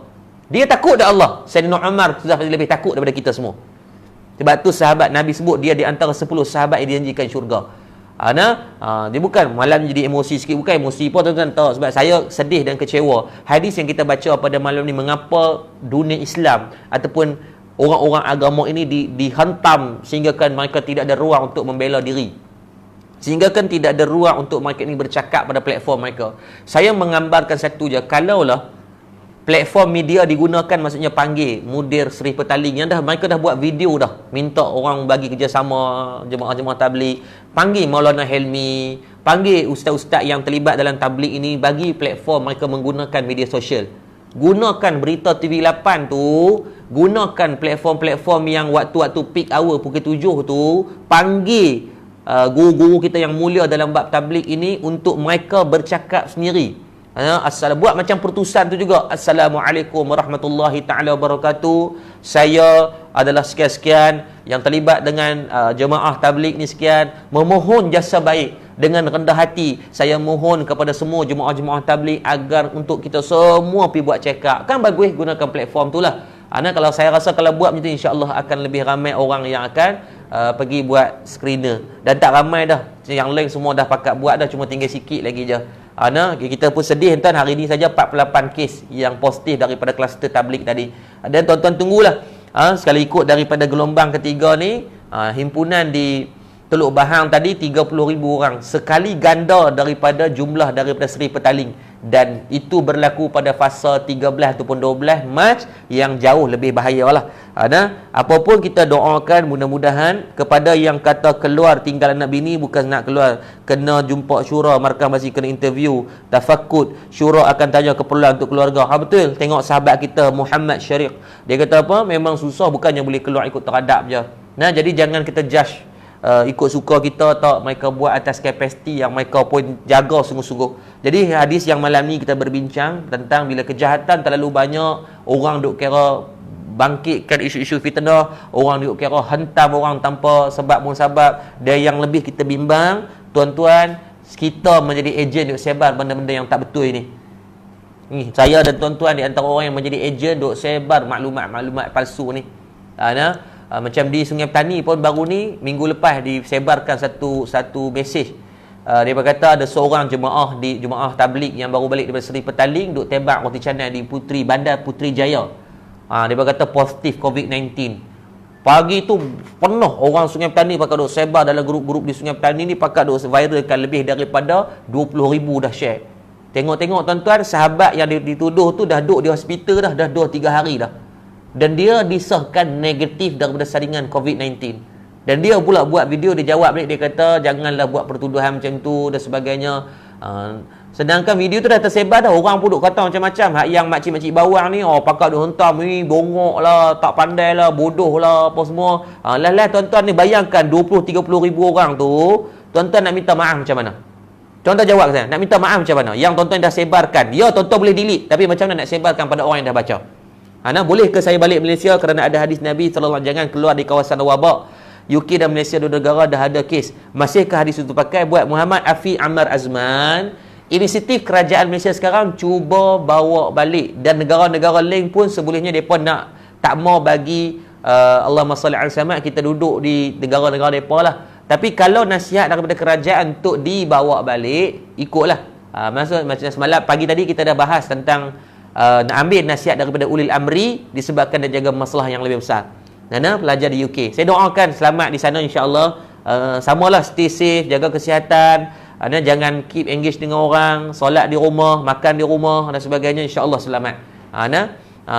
Berkaitan nak balik ke tidak tu, hadis tu tetap masih terpakai, tak usah keluar awak. Tapi kalau nasihat daripada kerajaan untuk bawa balik untuk jaga masalah yang lebih besar, ambil lah. Tak usah ni untuk kita nak blame siapa-siapa, tak. Betul, jemaah tadi sekarang lebih teratur, lebih berjaya. Ya, saya akui, saya sendiri pernah sampai di Masjid Seri Petaling, saya akui masya-Allah hebat. Tafih mereka sistem yang sangat baik. Pendidikan mereka sangat baik, bukan macam dulu dah. Nampak serabai selekeh, tak ada dah tuan-tuan. Tuan-tuan tak percaya pergi tengok. Cuba tengok Maulana Helmi, tuan-tuan cuba tengok Ustaz Abid Liu, tuan-tuan cuba follow Ustaz Farhan Da'i. Tuan-tuan cuba tengok betapa strukturnya kehidupan mereka yang mungkin jauh lebih baik daripada kita. Betul Ustaz, jangan keras. Betul tu Ustaz, yang keras tak ramai, tapi yang semua tabligh nampak buruk. Betul. Sebab kita dah didendangkan. Sebab tu saya kata ada cyber trooper yang buat kerja ni. Ada cyber trooper non-Muslim ataupun orang Islam yang sekular, yang mereka tunggu saya isu ni untuk mereka highlightkan setiap hari. Sebab tu banyak berita-berita palsu tentang tabligh disebarkan. Saya yakin ada. Sebab tu tadi saya mesej, alhamdulillah sahabat saya Kokom, dia mesej saya, dia kata Ustaz jomlah kita buat satu video, insyaAllah malam ni kita akan buat rakaman tentang video berkaitan tabligh. InsyaAllah esok akan dikeluarkan tentang tabligh. Bukan kita nak bela ke apa, tak. Cuma kita nak cerita kata bagi peluang kepada mereka. Sebab perhimpunan tu berlaku pada 27 dan 1 Mac. Tak ada kena mengena lagi dengan COVID-19 waktu tu. Jadi tersudut hypekan kata seolah-olah depa ni pentingkan diri, buat himpunan dan sebagainya. Depa buat himpunan tu sebelum apa-apa arahan daripada kerajaan lagi. Jadi Allahumma salli ala sayyidina 29 Mac ni tidak dibatalkan. Saya doakan moga Afi Amar Azman diberikan kesembuhan yang baik, dipelihara. Afi Azman, satu benda, kalau boleh jaga wuduk. Kat mana pun jaga wuduk. Wuduk tu di antara satu benda yang sangat power yang Nabi tinggalkan kepada kita. InsyaAllah akan terpelihara daripada wabak dan bencana, insyaAllah. Dan mohon Afi Amar Azman, kalau boleh nanti buka di Facebook Ana ada buat post 2 hari 3 hari yang lepas berkaitan ada satu amalan doa untuk tolak ataupun menolak bala ataupun wabak ni. Minta asli Afi Aman ataupun sahabat-sahabat yang lain Nabi orang ni boleh tengok ada satu post yang saya ada amalan yang kita boleh amalkan sepanjang daripada wabak ini, insya-Allah. Dan saya tengah siapkan ada satu buku, saya dengan tim Darul Murtada kita siapkan satu buku doa-doa ketika wabak. InsyaAllah kalau tak ada arah melintang, buku tu esok ataupun lusa akan siap untuk kita bagi secara percuma je kepada seluruh rakyat Malaysia untuk kita amalkan. InsyaAllah doalah bagi ada kesempatan untuk tim saya buat. Baik tuan, di hadis malam ni jelas kita dah baca hadis yang menceritakan tentang bagaimana Nabi bercerita tentang akan datang satu zaman nanti yang mana umat Islam itu akan menjadi lensa kamera. Maksudnya seluruh dunia ni akan highlight je. Ada masalah negara Islam, hentam. Ada hentam. Dan ini sedang berlaku termasuk di Malaysia. Sebab tu saya dengan rendah hati, saya pesan kepada sahabat-sahabat saya ni, ada 700 orang sahabat-sahabat, tolonglah jangan jadi ejen yang menyebarkan kebencian dan kemarahan. Tuan-tuan, jadilah manusia yang menyebarkan manfaat dan kebahagiaan. Ya, dari satu sudut kita yakin daripada tabligh pun mungkin ada beberapa orang sahaja yang menjadi masalah, tapi janganlah disebabkan nila setitik rosak susu sebelanga. Saya yakin kita semua tak mampu buat kerja apa yang mereka buat. Jadi apa salahnya untuk kita bagi ruang untuk mereka ini, ada ruang untuk mereka nak screener balik, untuk mereka nak betulkan apa yang mungkin ada sikit salah, ada, kita akui ada, tapi masih banyak lagi kesalahan-kesalahan yang kita sendiri pun duk buat. Yang tuan-tuan duk kecam lebih-lebih pun kadang-kadang kita pun ada kadang-kadang lagi pentingkan diri sendiri. Jadi kurangkan masalah-masalah perbalahan dan sebagainya. Nanti tuan-tuan saya nak minta jasa baik sekali lagi sebelum kita nak menghabiskan pada malam ni, untuk tuan-tuan bantu untuk share atau tag kawan-kawan tuan-tuan, tambah-tambah kawan-kawan yang duk kecam lebih sangat ni, yang duk kecam lebih-lebih sangat, bagi dia dengar balik, neutralkan balik. Bukan kita nak suruh dia lagi dia kata ustaz kami semua nak kena jadi tabligh ke, tak apa. Kalau tuan-tuan ada kemampuan pergi, kalau tak mampu tolong jangan jadi golongan orang yang menghalang penyebaran dakwah. Kita tak mampu buat macam apa mereka buat. Saya cemburu tuan-tuan bila saya tengok anak-anak tahfiz di Seri Petaling, walaupun mereka di kuarantin, dalam kalangan mereka masih lagi boleh ulang hafal 30 juzuk Quran. Maka boleh tasmi' dan khatam Quran setiap masa. Tuan-tuan, kita yang duk bersih berat, duk rasa bagus sangat ni tuan-tuan, kita yang duk rasa macam suci sangat ni tuan-tuan, saya nak tanya tuan-tuan, dalam fatrah ni berapa kali dah kita khatam Quran?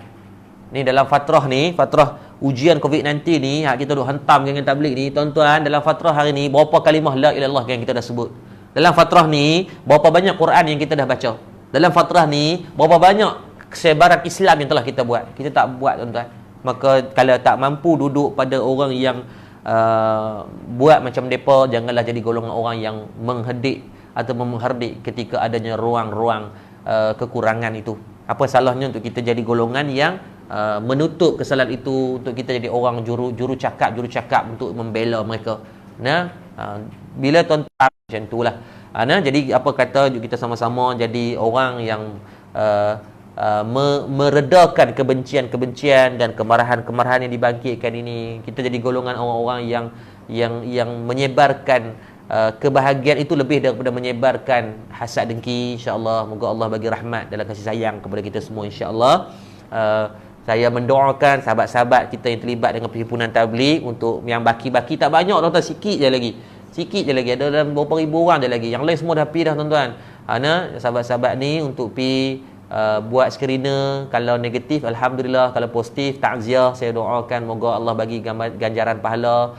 Bawa anak beranak kita, mungkin kita dah pegang depa, dah peluk depa, dah makan dengan depa, dah duduk dah peluk dan sebagainya. Selamatkan balik mereka, jangan zalim kepada hak mereka lah, insya-Allah. Dan kepada yang terlibat dengan perhimpunan pada 12-13 Mac di Teluk Bahang, pada sahabat-sahabat saya beragama Hindu, Itu adalah acara agama Hindu. Ya, saya mohon jasa baik, masih belum terlambat. Walaupun ni baru seminggu, mungkin ada yang dah mula ada tanda-tanda, dan hari ni dah ada satu kes yang positif di Teluk Bahang. Dan kalau kita prevention daripada awal, mungkin akan ada kes, kita dapat mengawal lah, mengekang daripada penularan yang lebih teruk. Sebab di Itali cuma 10,000 je yang balik kampung dah menjadikan hari ni angka lebih daripada 20,000 orang berjangkit. Bayangkan kalau kita yang 15,000 tadi yang jemaah tabligh, 30,000 Teluk Bahang, 500,000 pelajar universiti yang balik, kalau nak balik kampung, meninggal kita tuan-tuan, meninggal berjemaah nanti. Jadi mohon jasa baik sahabat-sahabat saya beragama Hindu yang terlibat dengan perhimpunan di Teluk Bahang agar pergi buat screener di hospital ataupun tempat-tempat pusat saringan COVID-19 yang terdekat. Tak perlu tunggu tanda-tanda pun tak apa. Maksudnya mana yang terlibat, terus pergi je. InsyaAllah mereka bukan katok pun, mereka pukul, mereka tak pukul orang yang mereka akan mudah cara. Dan saya dimaklumkan sekarang, kalau kita ada simptom-simptom ataupun kita terlibat dengan himpunan tu, kita ada hotline yang Kementerian Kesihatan dah siapkan untuk kita cuba cari nombor hotline tu. Dah satu nombor hotline yang government dah siapkan. Maksudnya kita tak perlu pergi ke tempat-tempat tu.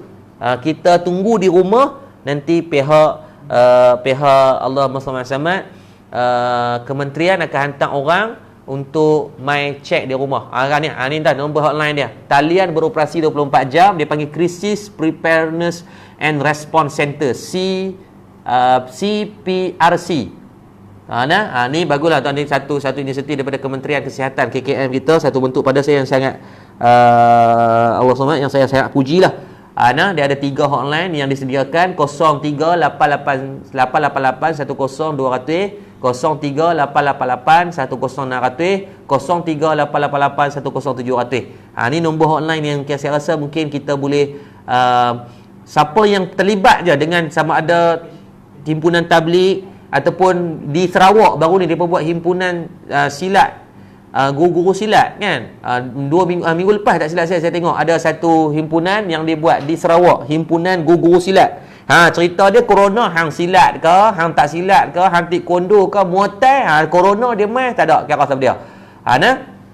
Jadi tolong siapa yang terlibat dengan himpunan guru-guru silat tu pun pi buat screener. Jangan buat keras kepala, jangan pentingkan diri tuan-tuan. Tolong pi buat screener balik. Allahumma salli ala Sayyidina Muhammad. Sebab dia jangan kira 3 line, 7 line pun. Kalau yang gangster 7 line pun, kalau kena tuan-tuan. Jadi siapa yang terlibat dengan satu himpunan tabligh, yang kedua himpunan Persatuan Silat di negeri Sarawak, yang ketiga himpunan daripada agama Hindu di Teluk Bahang, maka semua ni tolong saya dengan rendah hati mohon kerjasama agar semua pergi buat screener, check balik. InsyaAllah tak kena pukul, tak kena apa. Pergi serah diri cara elok, insyaAllah akan selesai cara elok. Kalau positif, akan ada prosedur dipuruskan cara positif. Kalau negatif, alhamdulillah, mudah-mudahan Allah memberikan kebaikan kepada kita semua.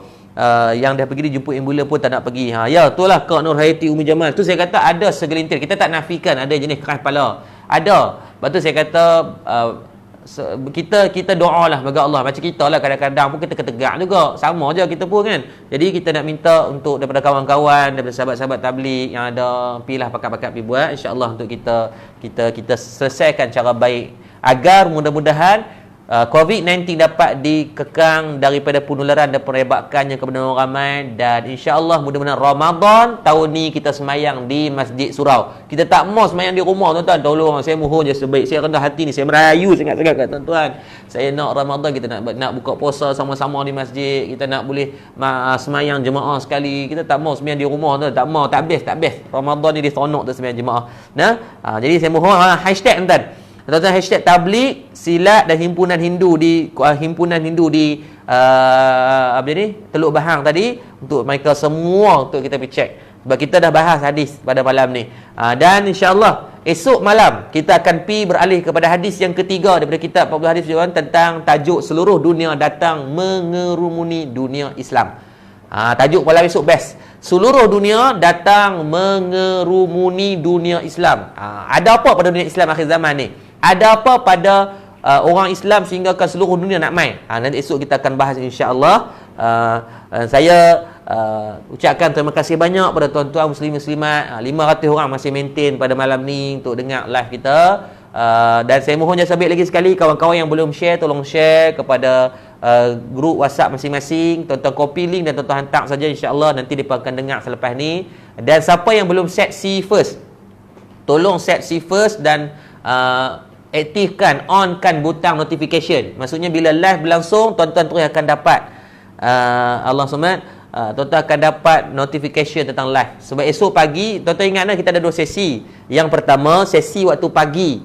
Sesi waktu pagi kita akan baca kitab fiqh, kita akan guna kitab Safinatun Najah. Yang kedua, sesi malam, insya-Allah dalam di antara pukul 8 hingga 8.30. Waktu kita tak tetapkan sebab kita bimbang ada perutusan-perutusan yang tertentu. Contohnya ada perutusan pukul 8, 9 tu, jadi kita terpaksa anjak-anjakkan sikit lah. Jadi tuan-tuan, saya mohon jasa baik, untuk tuan-tuan set see first dekat page Murtada Dakwah Center dan juga page Muhammad Yaakob Yusra. Sekali lagi saya ulang, saya tak jual ubat, saya tak jual produk kesihatan, kecantikan, ubat kuat ke apa, saya tak jual. Jangan risau, hanya untuk notification untuk kuliah sahaja. Saya bukan orang berniaga yang produk-produk ni tak. Saya ada bisnes saya sendiri yang saya tak gunakan platform media sosial ni sangatlah untuk ni. Saya terlibat dengan saham dan sebagainya. Jadi saya mohon jasa baik, set see first. Set see first. Orang boleh dia pandai Bukhari gaji ni pun. Set see first, dan saya mohon jasa baik tuan-tuan, aktifkan butang notification. Dia ada butang lambang loceng tu, loceng jingle bell tu, tuan-tuan aktifkan untuk tuan-tuan dapat makluman bila kita buat live je, dia akan hantar pada tuan-tuan lah. Jadi esok sambil goreng ikan, sambil goreng ayam, sambil kemas rumah tu, insya-Allah kita buka live untuk semua dapat manfaat. Boleh nah? Jadi insya-Allah esok pagi temu janji kita, insya-Allah pada jam kalau tak ada arah bintang 9 pagi. Tapi kalau ada anjakan lewat sikit itu adalah disebabkan mungkin ada teknikal. Untuk makluman, saya buat rakaman di studio. Saya tak boleh buat rumah sebab anak-anak kecil saya ada, sebab buat di studio. So kami pun terpaksa, saya nak berjalan mai sini dan sebagainya, ada risiko dan sebagainya. Saya mohon doa juga. Dan memang saya takkan singgah mana-mana tempat, saya datang dan balik. Balik pun ada hand sanitizer, saya akan tinggal baju di luar. Itu adalah langkah-langkah keselamatan lah yang terpaksa saya ambil. Dan doa lah, moga-moga mujahadah ni Allah pandang sebagai satu amal kebajikan. Saya pun drone jual, drone ada. Oh ni drone ni. Drone ni ada, tak jual, memang digunakan untuk tim Murtada Dakwah Center lah. Pukul 9 market open tu lah. Itu kebimbangan juga. Tapi esok Sabtu market tutup. Esok Sabtu market tutup, saya jadi wajib kena ada lah. Boleh nah? InsyaAllah esok pagi. Saya nak kalau boleh 450 orang ni ada esok pagi untuk kita mengaji kitab fiqh. Saya tahu mengaji kita hadis best, tapi mengaji fiqh juga wajib untuk kita belajar agar kita punya ibadah ni jadi sempurna elok. Kita tak mau berlaku masalah. Jadi saya mohon jasa baik semua insya-Allah untuk setkan si first, dan kita semua ni boleh untuk ada untuk besok pagi. Masukkan dalam jadual tuan-tuan, besok pagi kalau di mana pun tuan-tuan, dalam kereta ke dekat mana-mana, kita boleh untuk dengar insya-Allah. Terima kasih banyak kepada Nazila Ismail, ni orang Johor ni. Dia pun dah set dah. Dan juga ke Ainul Yusri yang tak putus-putus, kalau kuliah aja mesti dia di antara orang yang sentiasa ada bersama. Jadi saya pun doakan pada tuan-tuan semua diberikan kebaikan. Dan last, sebelum kita berhenti macam biasa, kita akan baca surah Al-Kahfi dalam Al-Quran Zat. Minta siapa-siapa sebelum kita ni, tuan-tuan boleh tak tuan-tuan share last, share untuk kawan-kawan kita, untuk sama-sama kita baca surah Kahfi. Sebelum kita berhenti macam biasalah, setiap malam sepanjang usia ni kita akan baca surah Kahfi. Jadi selepas ni Allah Ustaz cas phone awal bagi penuh bateri. InsyaAllah, terima kasih Kak Nur Lizi Muhammad Yunus. Dah cas phone awal-awal untuk nak bagi full bateri untuk esok. Alhamdulillah. Okey, baik tuan, boleh buka surah Al-Kahfi untuk kita sama-sama baca surah Kahfi sebelum kita penutup, untuk kita nak rehat dah malam ni insya-Allah. Sebab tu ingatlah, lepas ni kalau boleh waktu nak ambil waktu sebelum mula kuliah, sama ada pagi ataupun malam, tuan-tuan ambil wuduk nah. Jadi biar kita dengar kuliah dalam keadaan kita berwuduk. Nak kentut tahan siap. Nak kentut, nak kencing, nak berak tu tahan sat sejam je insya-Allah. Jadi baik, tuan-tuan buka surat Al-Kahfi muka surat 293 pada Rasam Usmani. Rasam Usmani 293 surah Al-Kahfi. Kita akan baca 10 yang awal dan 10 yang akhir. Kita akan baca surah Al-Kahfi muka surat 293. Kita akan baca daripada ayat yang pertama dan hingga 10 dan 101 hingga 110. Boleh? Semua dah buka Al-Quran? Mana? Pada yang mungkin kakak-kakak atau adik-adik yang mungkin ada uzur syar'i, yang mungkin datang bulan, tak apa, just dengar dan dapat pahala daripada mendengar, dan untuk kita ikut dari segi ambil pahala dengan cara dengar pun tak apa. Dah tutup pula. Mana dengar ambil faedah tu, insya-Allah. Baik, insya-Allah sama-sama kita baca surah Kahfi sebelum kita tutup, insya-Allah. Bismillahirrahmanirrahim. Alhamdulillahi Rabbil Alamin, Ar-Rahmanir Rahim, Maliki Yawmiddin, Iyyaka na'budu wa iyyaka nasta'in, Ihdinas siratal mustaqim, Siratal ladzina an'amta 'alaihim, Ghairil maghdubi 'alaihim waladdallin. Amin. Bismillahirrahmanirrahim. Alhamdulillahilladzi anzala ala 'abdihil kitaba wa lam yaj'al lahu 'iwaja, qayyiman liyunzira ba'san shadidan min ladun wa yubashshiral mu'minin alladhina ya'maluna as-salihati anna lahum ajran hasana ماكثين فيه أبدا وينذر الذين قالوا اتخذ الله ولدا ما لهم به من علم ولا لآبائهم كبرت كلمة تخرج من أفواههم إن يقولون إلا كذبا فلعلك باخع نفسك على آثارهم إن لم يؤمنوا بهذا الحديث أسفا إنا جعلنا ما على الأرض زينة لها لنبلوهم أيهم أحسن عملا وإنا لجاعلون ما عليها صعيدا جرزا أم حسبت أن أصحاب الكهف والرقيم كانوا من آياتنا عجبا إذ أوى الفتية إلى الكهف فقالوا ربنا آتنا من لدنك رحمة وهيئ لنا من أمرنا رشدا. Baik, ayat 110 sampai ayat 110 pula. وَعَرَضْنَا جَهَنَّمَ يَوْمَئِذٍ لِلْكَافِرِينَ عَرْضًا الَّذِينَ كَانَتْ أَعْيُنُهُمْ فِي خِطَاءٍ عَنْ ذِكْرِي وَكَانُوا لَا يَسْتَطِيعُونَ سَمْعًا أَفَحَسِبَ الَّذِينَ كَفَرُوا أَنْ يَتَّخِذُوا عِبَادِي مِنْ دُونِي أَوْلِيَاءَ إِنَّا أَعْتَدْنَا جَهَنَّمَ لِلْكَافِرِينَ نُزُلًا قُلْ هَلْ نُنَبِّئُكُمْ بِالْأَخْسَرِينَ أَعْمَالًا الَّذِينَ ضَلَّ سَعْيُهُمْ فِي الْحَيَاةِ الدُّنْيَا وَهُمْ يَحْسَبُونَ أَنَّهُمْ يُحْسِنُونَ صُنْعًا أولئك الذين كفروا بآيات ربهم ولقائه فهبطت أعمالهم فلا نقيم لهم يوم القيامة وزنا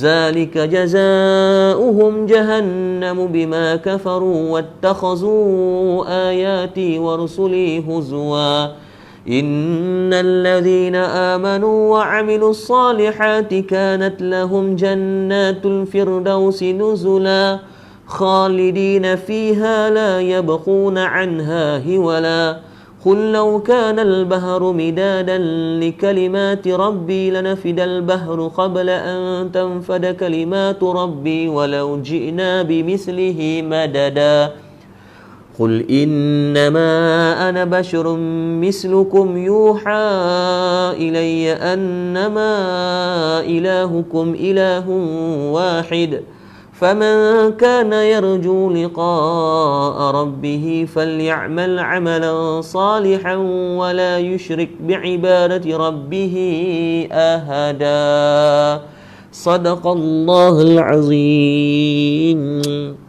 Baik, alhamdulillah, di sekadar dulu yang baik daripada Allah Subhanahu wa taala atas kelemahan di atas kedaifan ilmu ana yang bercakap. Mohon maaf pada tuan-tuan muslim muslimat dirahmati Allah Subhanahu wa taala. Baik, Muhammad Khudri Al-Banjari, penganjur ada buat serangan ketak. Baik, untuk makluman Khudri, ketika berlakunya perhimpunan belum ada keluar apa-apa statement dari Persatuan. Jadi it's not time for us to blame each other lah. It's time for us untuk help each other untuk saling buat check. Dan untuk makluman dah lebih daripada 80% data sekarang mereka dah buat check up. Jadi tak perlu nak blame siapa-siapa, insya-Allah. Bergampur gaul daripada sebagainya tu adalah memang itu adalah himpunan dibuat setiap tahun. Jadi it's not time for us untuk sebarkan kebencian, insya-Allah. Jadi sekadar tu dulu, kita tutup majlis kita dengan baca doa, dengan tangguh dengan tasbih kafarah. Subhanakallah astaghfiruka wa atubu ilaik. Bismillahirrahmanirrahim wal 'asri. Bismillahirrahmanirrahim. Bismillahirrahmanirrahim. Alhamdulillahirabbil alamin wa bihi nasta'in wassalatu wassalamu ala asyrafil wa ala alihi wa ashabihi ajma'in. Ya Allah, ya Tuhan kami, ampunkan dosa-dosa kami, dosa kedua ibu dan ayah kami, guru-guru kami, pemimpin-pemimpin kami, jiran tetangga kami, sama ada dalam keadaan kami sedar atau kami tak sedar, ya Allah. Ya Latif, lembutkan hati kami, ya Allah. Hati kami keras dengan dosa dan maksiat yang telah kami lakukan, ya Allah. Ya Allah, kami yakin wabak dan bencana yang kau datangkan ini, ya Allah, asbab daripada kemaksiatan dan kerosakan yang telah kami lakukan di atas muka bumi-Mu, ya Allah. Ya Allah, ya Allah, kau pandanglah kami dengan rahmat dan kasih sayang-Mu, ya Allah. Ya Allah, kami sedar, ya Allah, apa yang kami lakukan hari ini banyak mengundang daripada balak dan bencana pada dunia ini, ya Allah. Maka, ya Allah, prihatinlah ke atas kami dengan sebaik rahmat-Mu, ya Allah. Angkatlah segala wabak dan bencana yang kau datangkan ini, ya Allah. Ya Allah, ya Arhamar Rahimin. Ada dalam kalangan kami yang sakit, kau sembuhkanlah penyakit-penyakit kami, ya Allah. Anda ada dalam kalangan kami jahil, kurniakan kefahaman ilmu kepada kami. Anda ada dalam kalangan kami yang masih makan daripada harta yang haram, riba, rasuah, syubhah, yang masih meninggalkan solat, yang belum mengeluarkan zakat, izinkan kami bertaubat kepada-Mu, ya Allah. Ya Allah, kau peliharalah nama baik golongan-golongan agamawan yang sedang mereka berjuang menyebarkan Islam di atas muka bumi, ya Allah. Peliharalah sahabat-sahabat kami jemaah tabligh yang sedang difitnah, dituduh, dikecam di seluruh sudut dalam kehidupan dalam jemaah mereka, ya Allah. Kalau kami semua tak mampu buat apa yang mereka buat, ya Allah. Kami tidak ada kekuatan untuk keluar berjemaah macam mereka untuk menyebarkan Islam, ya Allah. Tetapi kau jadilah kami di antara golongan orang yang menyokong dan yang mendoakan agar kemudahan daripada perjuangan mereka, ya Allah. Kalau kami mohon dengan sebenar-benar permohonan, ya Allah, kau lembutkanlah hati daripada segelintir golongan kecil daripada jemaah-jemaah kami yang mungkin mereka ini berkeras hati, ya Allah, untuk mereka buat medical check up, untuk pergi menyerah diri, ya Allah. Maka lembutkan hati mereka, ya Allah. Ya Allah, kau pernah lembutkan Saidina Umar saat dia menentang Islam. Kau pernah lembutkan hati Saidina Khalid Al-Walid ketika dia pernah menjadi panglima perang untuk menentang Nabi SAW. Maka apalah kiranya untuk kau lembutkan hati semua sahabat-sahabat jemaah tabligh kami, untuk mereka juga menyerah diri untuk buat pemeriksaan kesihatan untuk masalah umum, ya Allah. Dan kami mohon doa, ya Allah, pada perhimpunan yang berlaku pada di Teluk Bahang, pada sahabat-sahabat bukan Islam kami, ya Allah, atas upacara keabahan mereka. Peliharalah juga daripada penyebaran dan penularan wabak COVID-19 dalam kalangan mereka, ya Allah. Yalah, kami takut, ya Allah, kalaulah benar angka 30,000 itu berhimpun, ya Allah, dan dah dimaklumkan ada yang positif, maka kami takut datangnya gelombang-gelombang yang lebih teruk dan parah pada negara kami, ya Allah. Ya Allah, kami takut janganlah diisytiharkan sehingga darurat, ya Allah. Maka janganlah diisytiharkan sampai boleh mendatangkan perkara-perkara yang lebih mudarat pada negara-negara kami, ya Allah. Peliharalah kami semua, ya Allah. Kami mohon dengan sebenar-benar permohonan, ya Allah. Jagalah anak kami, isteri kami, pasangan kami, anak-anak dan keturunan kami daripada bala dan bencana ini, ya Allah. Kuatkan hati kami dalam fatrah kami berkurung di rumah ini, ya Allah, agar ada manfaat yang kami boleh buat, ya Allah. Ya Allah, sebelum ni kami tak boleh nak makan bersama dengan anak dan isteri kami, tapi hari ni kau izinkan, ya Allah. Sebelum ni kami tak ada masa banyak dengan anak dan isteri kami, tapi hari ni kami ada masa, ya Allah. Sebelum ni kami jarang dapat solat berjemaah dengan anak dan isteri kami, tapi hari ni kami sempat, ya Allah. Maka itu adalah hikmah terbesar daripada wabak ini, ya Allah. Maka kau izinkanlah kami dapat memanfaatkan kualiti masa ini untuk mengimarahkan rumah kami dengan ibadah kebaikan di sisi-Mu, ya Allah, yang boleh memberatkan timbangan amal bagi kami semua, ya Allah. Rabbana atina fid dunya hasanah wa fil akhirati hasanatan wa qina azabannar. Walhamdulillahi rabbil alamin. Taqabbalallahu minkum minna wa minkum taqabbal ya karim.